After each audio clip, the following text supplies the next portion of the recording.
By Lieutenant Terrence Mattia, Terrance, last name is Matia. Good morning, I'm here today to give you an update on the homicide that occurred on February 26th, just last week, in the 2800 block of East Bragstad. Prior to answering any questions, as it is an ongoing investigation, we've talked before in the past that it is an ongoing investigation with other cases. That may limit some of the information that I'm able to give you. And I also do so out of respect for the family of Casey Bonhorst, as well as his co-workers and friends at Domino's Pizza as well. I was also given some specific direction from Minnehaha County State's Attorney's Office as well about what information I can release. So just have that in mind when you ask questions. If I'm not answering the question, it's because I am limited on what I can give you because of that investigation. Yesterday around 1 p.m., 21-year-old Jahennessy Day Unique Paul Bryant was arrested for 2 counts of first-degree murder, 1 count of second-degree murder, and 1 count of first-degree manslaughter. He was taken into custody in the 4300 block of East 26th Street at around that time by the Minnehaha County Sheriff's Office Fugitive Task Force. Shortly thereafter his arrest, we had obtained a search warrant that was executed in that same block at a residence there. Multiple individuals who were at the residence where Mr. Bryant was located were also arrested, but those were for unrelated charges and for other arrest warrants that they had. Getting to this point in the investigation may not have been possible without having the reward that was offered by the Federal Bureau of Alcohol, Tobacco, and Firearms, as well as Domino's Pizza. They gave us an opportunity to put some monetary value out there that led to a lot of tips that came in through Crime Stoppers and through those tips that helped to guide parts of our investigation. This was truly a statewide effort, as in South Dakota, when a crime like this occurs, it affects many people in the whole state. We've had numerous agencies, including agencies from North Dakota State Highway Patrol, Minnehaha County Sheriff's Office, obviously, South Dakota State Forensic Lab, South Dakota Division of Criminal Investigation, the South Dakota Fusion Center, Federal Bureau of Investigation, and that helped get us to the point where we are now. And the case isn't done yet. We do have an arrest, but it's the ongoing investigation, and for us the success is would lead to the prosecution of Mr. Bryant for this murder. So I'll open up to questions, because I know you guys have a couple. I'm sure someone has a couple questions. So, is this crime gang-related at all, or some type of initiation? Yeah, we have no information leading us to believe that it was gang-related. I believe we believe it's a robbery that occurred, and it was it's a crime of opportunity, wrong place, wrong time, and a robbery was attempted, and where it went from there led to Casey's death.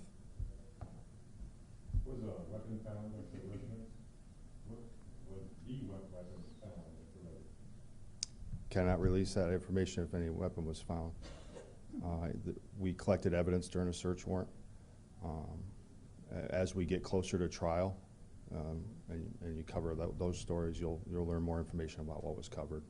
Was this his residence or a friend, or can you specify how he was there?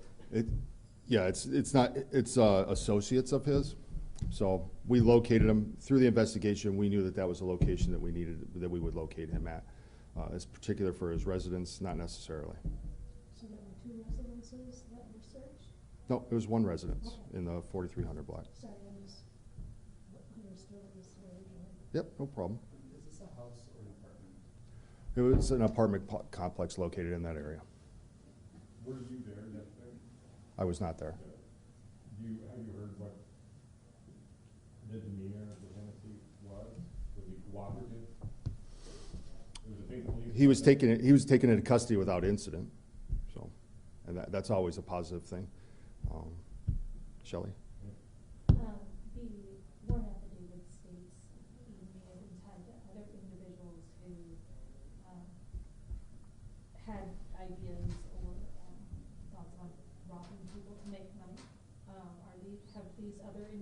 been arrested on charges related? No. I think what you're reading in that affidavit is some conversations that took place, which is particularly the investigation. What we do know at this time, we have the facts and circumstances lead us to believe is that Mr. Bryant was responsible for a robbery. During the commission of that robbery, he killed Casey Bonhorst. Okay, so is he the only person that was there at the time of the robbery? Could there possibly be more arrests? There's many people that were in that neighborhood. Thankfully, a lot of them have come forward and gave us information. And maybe people that were close to that where the incident occurred and observed things. And I might, to get into witness information and things like that, it's not something I'm willing to put out there because we have safety and security for them to, because it's a major crime. And you have to be concerned for the witnesses as well and people that came forward and trying to keep some of their anonymity for their personal safety and security. So that's why I won't comment on that any further. Okay, so is he the only person responsible? I'm not closing the words, I apologize. Do you think he is the only one? Yes. Okay. Can you talk a little more about that reward? There'll be questions about that. That a private citizen may receive that reward, or what can you tell us about the $25,000? Yeah, the award's not available to law enforcement or anything like that. So basically, anybody that provides information, and we're still asking for information, because when I say it's ongoing, it's not like a television show. This is ongoing. It's not solved in an hour or 2 hours or a movie like it is in a movie or a television show. This is something that's going to be ongoing up to and probably during prosecution. This is something that continues on for a long time, and maybe a year and a half now we'll be discussing it. But as far as the reward as it's specifically outlined, I'll have Sam get you guys that information, but it is information leading to the arrest and successful prosecution of the individual responsible for Casey's death. I don't know if, food delivery is huge. I don't know if people out there are still upset about this, afraid of things like this happening. What would you say to the public to maybe calm their fears? That is a great question. To calm their fears, I would let them know that we have every federal agency, every state agency, every law enforcement official. Public safety is at the top of our criteria of what we do, is helping people make sure people feel safe. That's why this went so quickly, and that's why investigations here in Sioux Falls, when it comes to a homicide, since 1999, we haven't had an unsolved homicide. And the citizens of Sioux Falls can take solace in the fact and knowing that that's the fact and that we're going to find the person responsible to make the community safe as quickly as possible and when able to do so.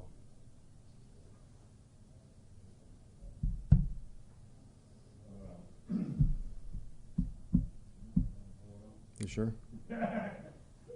I'm not on a roll, but you guys mind if I take a drink of water? Did you have anything else, Shelley? Because I'd love to clear anything up that I can. You answered most of my questions. Just don't. Oh, all right. Do you have an appearance today in court, do you think? Yeah, he should have an.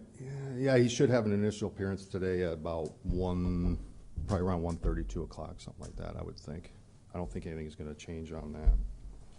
How about just a question, because it will come up of, and I know it's more for the state's attorney, but the different homicide arrests, there were 3, right, for manslaughter. Can you it's a standard procedure to do that? Can you talk about that a little bit? Yep. You know what? I will clear up some stuff for you. Why not? Because you're going to ask the question. So I'll clear up what I can. I'll put it that way. So we're waiting on evidence on one incident. That's at the direction of the Minnehaha County State's Attorney, because before anybody's indicted on a crime of murder, we like to have as much information as possible, because we have a duty to someone who's a future defendant as well. We can't just go out and arrest somebody on a whim without any information or very little information. There's a lot of verifying that goes on. And involved in some cases in particular when they're very unique, we have to wait for evidence. And in some cases we may be waiting for evidence. On those particular ones that you're discussing, we're waiting for some evidence. On one, you should be having some information. Sam and I just discussed this morning. We're going to get together with the state's attorney's office and release on one particular case that the likelihood of prosecution is 0 or close to 0. So And that information will come out through Sam, so. So we're talking about a separate incident from the. I'm talking separate from what we're talking about today about, yeah. A completely different incident involving the suspect. Oh, I thought you were talking about other cases, other homicide cases. But that's okay, we can talk about the Yeah. other cases. Yeah, I just, that's, yeah, no. what's your question about this particular case? Then maybe I misheard you. So what were the charges again that he was? Oh, there we go. Yes. It's charges and why. Perfect. 2 counts of first-degree murder. So one of those counts is, it's for premeditation. And that premeditation or planning could take place in a matter of moments. And I said it was a crime of opportunity. If I see an individual or someone sees an individual and wants to rob them, that's how much planning goes into it. The second count for the first-degree murder is committing a homicide during the commission of the robbery in this case. Second-degree murder, acting basically in a dangerous manner which led to Casey Bonhorst's death. And then the first-degree manslaughter is resulting in the death of a person with the use of a deadly weapon.